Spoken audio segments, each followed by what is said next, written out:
आपल्याला महाराज समजते. अहो बघा, महाराजांवरती कित्येक मोठे प्रसंग आले. त्यातील एक म्हणजे पुरंदरचा तह. ह्या तहानुसार महाराजांना आपल्याकडे असणारे 23 किल्ले आणि 4 लाख होन हे विरजराजे जयसिंगला द्यावे लागणार होतं. केवढं मोठं संकट होतं ना, की आपल्याकडे असणारी अर्धी प्रॉपर्टी ही दुसऱ्याला द्यावी लागणार. मग मनात प्रश्न येतो की हे किल्ले दिल्यानंतर नेमके किती किल्ले महाराजांकडे राहिले असतील? त्यावेळेस महाराजांकडे राहिले फक्त 12 किल्ले आणि 1 लाख होन. पण त्यावेळेस महाराज डगमगून गेले नाहीत हो. अहो खचून तर अजिबात गेले नाहीत, कारण महाराजांकडे होता आत्मविश्वास. त्यांनी त्यावेळी स्वतःला सांगितलं असेल की अरे औरंगजेबा, आज जरी हे 23 किल्ले मी तुला दिले असतील ना, तरी लवकरच मी ते व्याजात सकट वसूल करेन. आणि महाराजांनी ते केले देखील. अहो पुरंदरचा तह झाला 1665 रोजी आणि महाराजांचा राज्याभिषेक झाला 1674 रोजी. आणि अवघ्या 9 वर्षात महाराजांनी तब्बल 107 किल्ले जिंकून दाखवले. आणि तेव्हा मी माझ्या महाराजांकडून हे शिकले की संकट कितीही मोठं असलं ना, तरी हार मानायची नाही. त्या संकटावर असं तुटून पडायचं की जिंकलो तरी इतिहास आणि हारलो तरी इतिहासच. अहो विचार करा, आज 350 वर्ष उलटून सुद्धा महाराजांचे किल्ले आपल्याला जसे तसे ताटमानेने उभे दिसतात. मग आपण आत्ता बांधलेले पूल लगेच काढा चालतात? मग मनात प्रश्न येतो की महाराजांनी असं कोणतं मिक्सचर वापरलं असेल? महाराजांनी कोणतं मिक्सचर वापरलं हे मला माहित नाही, पण महाराजांच्या मिक्सचर मध्ये इमानदारी होती. महाराजांच्या मिक्सचर मध्ये प्रामाणिकता होती. आणि हा फरक आहे तेव्हाचा आणि आत्ताचा. आणि त्यावेळी मी माझ्या महाराजांकडून हे शिकले की काम कोणतंही असो, ते पूर्ण निष्ठेने आणि प्रामाणिकपणे केलं ना की यश नक्कीच मिळतं. अहो एवढा मोठा राजा त्यांनी मनात आणलं असं तर ऐश्वर्यावर जीवन जगले असते. पण ज्या वेळेस महाराज मोहिमांवर जायचे, आपल्या सवंगड्यांसोबत खेळायचे, त्यांच्या सुखदुःखात सामील व्हायचे, वेळ प्रसंगी अश्रूही पुसायचे. आणि म्हणूनच त्यांच्यासाठी माणसं मरायला आणि मारायला तयार होत होती. आणि तेव्हा मी माझ्या महाराजांकडून हे शिकले की आपले हात जरी कधी आभाळाला टेकले ना, तरी आपली नाळ ही मातीशी कधीही तुटू द्यायची नाही. कारण झाड कितीही पाना फुलांनी बहरलं ना, तरी त्याचं जमिनीशी असणारं नातं कधीही तुटत नाही. असं म्हणतात की इतिहास विसरणारी माणसं इतिहास घडवू शकत नाही. आणि महाराजांनी हेच जाणलं. महाराजांनी बघितलं, आपल्या इथे तर आपलीच माणसं एकमेकांविरुद्ध मांडत आहेत. महाराजांनी त्यांना सर्वांना एकत्र घेतलं, 18 पगड जातींना एकत्र घेऊन स्वराज्य निर्माण केलं. आणि तेव्हा मी माझ्या महाराजांकडून हे शिकले की एकट्याने काम करण्यापेक्षा एकीनं काम केलं पाहिजे, कारण एकीचे बळ ना खूप मोठं असतं. महाराजांकडून घेण्यासारखं सर्वात मोठं गुण म्हणजे माणसं जोडणं, त्यांना आपलंसं करणं. आणि महाराजांना माणसांची वाट चांगली होती, म्हणूनच सर्वांना महाराज आपले वाटायचे. येसाजी, बहिरजी, नेताजी, तानाजी अशी कित्येक मंडळी महाराजांनी जोडली होती. आणि बरं का, महाराजांनी फक्त माणसंच जोडली नव्हती, तर आपल्या माणसांच्या मनात नक्की काय चाललंय हे देखील त्यांना समजलं. त्यांनी जाणलं की आपली प्रजा फक्त पाठीवर नाही हो, तर पोटावर चालते. पाठीचा गळा ताठ हवा असेल, स्वराज्य निर्माण करायचंय, पण त्यासाठी मावळ्यांना रोजगाराची संधी उपलब्ध करून दिली. आणि तेव्हा मी माझ्या महाराजांकडून हे शिकले की माणसं जोडणं खूप महत्वाचं असतं, पण त्यासाठी सर्वांना आपलंसं करावं लागतं. याचंच एक उत्तम उदाहरण म्हणजे चांदोर जवळ एक कंधेरागर नावाचा गड आहे. आणि या गडाची जबाबदारी महाराजांनी रामजी पांगऱ्याला दिली. कारण महाराजांना माहित होतं की हा रामजी पांगऱ्या एक वेळेस मरेल, पण किल्ला देव जाऊ देणार नाही. अहो झालंय तसंच. रामजी पांगऱ्याचं लढता लढता निधन झालं. महाराजांना वाटलं त्यांच्या 80 वर्षाच्या बापाला एकदा भेटून यावं. महाराज रामजी पांगऱ्याच्या घराबाहेर गेले. अहो त्या वडिलांना दिसतही नव्हतं. महाराजांनी आवाज दिला, बाबा मी आलोय. बाबा म्हणतात, कोण? बाबा मी तुमचा शिवबा. काय काय राजा माझ्या घरी आलाय? माझा शिवबा माझ्या घरी आलाय? त्यांना खूप आनंद झाला. ते म्हणाले, राजे या, राजा बसा. आणि ज्या वेळेस राजे आतमध्ये आले तेव्हा राजांनी सांगितलं, बाबा आज मी आनंदाची नाही हो, तर दुःखाची बातमी घेऊन आलो. तुमचा मुलगा आपला रामजी नाही राहिला बाबा, नाही राहिला. त्यावेळी बाबांच्या डोळ्यात अश्रू आले, महाराजांच्याही डोळ्यात अश्रू आले. महाराजांनी त्यांच्याकडे असलेली पैशाची पिशवी पुढे केली आणि त्यावेळीच बाबा म्हणाले, नाही राजा नाही, माझ्याच्याने हे पाप नाही व्हायचं राजा. मी वर गेल्यावर माझ्या रामजीला मी काय उत्तर द्यायचं राजा? त्यावेळेस बाबा म्हणाले, राजे राजे शेर कभी बिकते नहीं पैसों के बाजार में. राजे शेर कभी बिकते नहीं पैसों के बाजार में, और बिकने वाला कभी टिकता नहीं छत्रपति शिवाजी महाराज के दरबार में. राजे पैसे नको, फक्त एक विनंती आहे जी, माझा आणखीन एक मुलगा आहे रूपाजी मांगेरा, घेऊन जा रूपाजीला स्वराज्यासाठी. आणि हा रूपाजी जर या मातीसाठी शहीद झाला ना, तर हा 80 वर्षाचा म्हातारा हातामध्ये तलवार घ्यायला कधीही पुढे येईल. अशी माणसं महाराजांनी जोडली होती. अजून एक उदाहरण द्यायचं झालं तर महाराज जेव्हा गोवळकोंड्याला कुतुबशहाला भेटायला गेले होते, हा कुतुबशाह म्हणजे त्या गोवळकोंड्याचा राजा. एक दुसरा राजा आपल्या भेटीला आलाय म्हणून तो कुतुबशाह महाराजांना आपलं राज्य दाखवू लागला.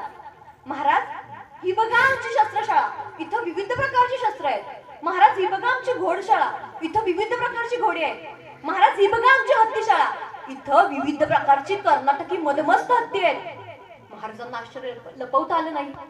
कुतुबशहाने विचारले, राजे, तुम्हीही राजे आहात, तुमच्याकडे असे हत्ती असतीलच की? महाराजांनी नाही म्हणून कसं सांगायचं? अहो, सह्याद्रीचा गडी कपरांचा प्रदेश आणि तिथं हत्तीसारखा जाडजूड प्राणी चालत नाही. महाराज म्हणाले, आमच्याकडे हत्ती नाही तो, पण हत्तीच्या ताकदीची माणसं आहेत. त्यावर कुतुबशाह हसला आणि म्हणाला, हा, असं कुठं असतंय होय? आणि असेल तर एकाला आणला असेल तर उतरवा मैदानात. तुमचा हात ताकदवर की आमचा बघू. महाराजांनी मागे वळून पाहिलं. मागे होता येसाजी कंक नावाचा मावळा. येसाजी पुढे आला, महाराजांना मुजरा केला आणि हत्ती सोबत मरण पत्करायला तयार झाला. युद्ध सुरू झालं. एकीकडे होता कर्नाटकातील मदमस्त हत्ती आणि दुसरीकडे होता येसाजी कंक नावाचा मावळा. हत्तीचं आणि माणसाचं युद्ध सुरू झालं. जसं हत्ती चाल करून यायचा तसं येसाजी मागे जायचा आणि तितक्यातच हत्तीनं येसाजीला सोंडेमध्ये उचलून गेलं. सगळ्यांचा नजर शांत झाला. सगळ्यांना वाटलं आता येसाजी बेमोत मारला जाणार. तितक्यात येसाजीनं त्याच्या कमलेला असलेली लखलखती दंगी तलवार काढली आणि हत्तीच्या सोंड्यावर सपकर मारता गेला. हत्तीची सोंड तुटली होती. म्हणजे महाराष्ट्राच्या हत्तीनं कर्नाटकाच्या हत्तीला लोळवलं होतं. अरे शपथ मला तळपत्या तलवारीच्या बातीची, शपथ मला तळपत्या तलवारीच्या बातीची, आस नसे आयुष्याची आणि भीती मृत्यूशी. अरे वाघाला शांत करणारी ही जात मावळ्याची, वाघाला शांत करणारी ही जात मावळ्याची. हे धाडस, हे शौर्य, हे पराक्रम पाहून कुतुबशाह खुश झाला. मैदानात आला, स्वतःच्या गळ्यातील सोन्याचा कंठ काढला आणि येसाजी समोर धरला. तसं येसाजी 2 पावलं मागे झाला आणि म्हणाला, आमचं कौतुक करायला आमचं महाराज खंबीर आहेत. म्हणजे एकनिष्ठ माणसं कशी जोडली महाराजांनी ते बघा. महाराजांवरती आलेला आणखीन एक प्रसंग म्हणजे ज्यावेळी 32 दातांचा माजलेला बोकड अर्थात अफजल खान कैक 40,000ची फौज घेऊन जेव्हा स्वराज्यावरती आला होता. अहो, हा तोच अफजल खान ज्यांनी साक्षात आई तुळजाभवानीची मूर्त फोडण्याचं धाडस केलं. हा तोच अफजल खान ज्याने शिवाजी महाराजांचे मोठे बंधू संभाजी यांना कपटाने मारलं. हा तोच अफजल खान ज्याने शहाजी महाराजांची दिंड विजापूर दरबारातून काढली. एवढं मोठं संकट जेव्हा स्वराज्यावरती आलं तेव्हा महाराज कुठे होते? तर महाराज होते राजगडावरती. आपल्या प्रिय पत्नी सईबाई साहेब शेवटचा श्वास मोजत होत्या. आपलं शंभू बाळ अवघं 1.5 वर्षांचं होतं. महाराजांना बातमी मिळाली. महाराज निघाले मोहिमेला आणि कैक दिवसांनी महाराजांना समजलं की सईबाईंचं निधन झालंय. काय वाटलं असेल त्या बापाला? आपल्या लहानगे लेकराला तिथं सोडून येताना काय वाटलं असेल त्या पतीला की आपली स्वतःची बायको तिथं मरणाच्या दारात आहे, पण आधी स्वराज्य मग संसार, अशी रीत होती तेव्हाची. अहो, याचं नियोजन महाराजांनी सबळ 5 ते 6 महिने अगोदर केलं होतं आणि याच नियोजनाच्या बळावर महाराजांनी त्याला एका मिनिटात ठोकला. हे विजय मिळवून जेव्हा शिवाजी महाराज आऊसाहेबांच्या दर्शनासाठी राजगडावरती गेले, त्या आऊसाहेबांनी त्यांना घट्ट मिठी मारली, तोंड भरून कौतुक केलं आणि सांगितलं, राजे, एवढं मोठं विजय मिळवल्यानंतर तुम्ही आलात, थोडे दिवस आराम करा, आमच्यासोबत थांबा. त्यावेळेस शिवाजी महाराजांनी आऊसाहेबांना सांगितलं की महासाहेब, हा अफजल म्हणजे नाही का गोमेचा पाय आहे. इथे गोम म्हणजे घोड म्हटलेली आहे. हा गोमेचा पाय आहे आणि हा मोडल्यानं काशी सुरक्षित होत नाही. तर आमच्या विजयाचं नातं हे औरंगजेबाच्या पराजयात गुंतलेलं आहे. आणि दुसऱ्याच दिवशी महाराजांनी पन्हाळ्याची मोहीम आखली आणि ती फतेही केली. आणि यावेळेस मी माझ्या महाराजांकडून हे शिकले की स्वप्नांचा पाठलाग तोपर्यंत करा जोवर आपण जिंकत नाही. अहो, अजून एक प्रसंग सांगायचं झालं तर फलटणचे बजाजी निंबाळकर हे खूप मोठे सरदार होते, पण काही राजकीय कामासाठी त्यांना मुघलांच्या दरबारीत जावं लागलं. त्यावेळीच त्यांचं मुसलमान म्हणून धर्मांतरण करण्यात आलं. आणि ज्यावेळेस सगळीकडे ही बातमी समजली तेव्हा सगळ्यांनी त्यांना म्हणजे कमी लेखलं किंवा दूर लोटलं की तुमची आमच्यात येऊ नका कारण तुम्ही आता बाटला गेलात. ज्यावेळी ते स्वराज्यात आले तेव्हा शिवाजी महाराजांनी त्याला दूर लोटलं नाही. महाराजांनी त्यांना जा म्हणून असं सांगितलं नाही, तर महाराजांनी त्यांना हिंदू धर्मात धर्मांतरण करण्याचं ठराव मांडला.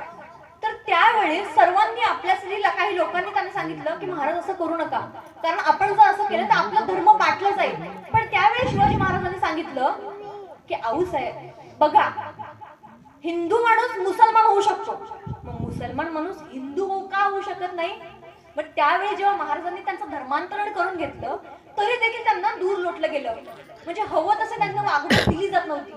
आणि त्यांनी अजून एक निर्णय घेतला की त्यांची स्वतःची मुलगी सखुबाई साहेब यांचं बजाजी निंबाळकरांचा मोठा पुत्र म्हणजे महादजी निंबाळकर यांच्याशी विवाह लावून द्यायचा. आणि ही बातमी जेव्हा जिजाऊ महासाहेबांना समजली तेव्हा महासाहेबांना खूप राग आला होता. त्यांनी विचारलं, शिवबा तुम्ही असं का केलं? त्यावेळी शिवाजी महाराजांनी सांगितलं की महासाहेब, आपण माणसं आपली असं बोललं ना ते आपली होत नाही, तर त्यांना असं वागवलं जायला लागतं. आपणच जर त्यांना दूर लोटलं तर हा समाज देखील त्यांना दूर लोटेल. आणि यावेळेस मी माझ्या महाराजांकडून हे शिकले की चुका माणसांकडूनच होतात, पण त्यांना उभं राहण्याची संधी ही आपण दिली गेली पाहिजे.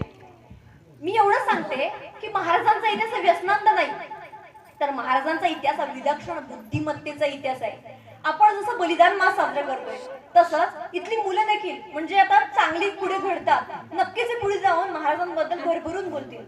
अहो, मी म्हणते की शिवाजी महाराजांचा इतिहास हा व्यसनांत नाही, पण आपण आता त्यांना काय केलं पाहिजे की शिवाजी महाराजांचं चरित्र वाचलं गेलं पाहिजे आणि ते आत्मसात देखील केलं पाहिजे. एवढंच बोलते आणि थांबते. महाराज गणपती गजपती गजाश्वपती भूपती प्रजापती सुवर्णरत्न श्रीपती अष्टवधान जागृत अष्टवधान वेष्टित न्यायालंकार मंडित शस्त्रास्त्र शास्त्र पारंगत राजनीती धुरंधर प्रौढ प्रताप पुरंदर क्षत्रिय कुलावतंस सिंहासनाधीश्वर महाराजाधिराज योगीराज श्रीमंत योगी श्री श्री श्री छत्रपती श्री शिवाजी महाराज की जय.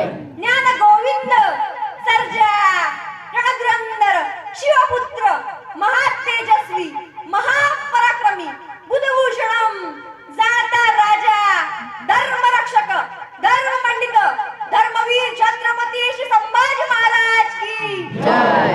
राजमाता राष्ट्रमाता आऊसाहेब जिजाऊ साहेबांचा नमो पार्वती पते. हर हर महादेव हर हर महादेव हर हर महादेव. धन्यवाद. आणि तुम्ही मला इथं बोलण्याची संधी दिली त्याबद्दल खूप खूप धन्यवाद.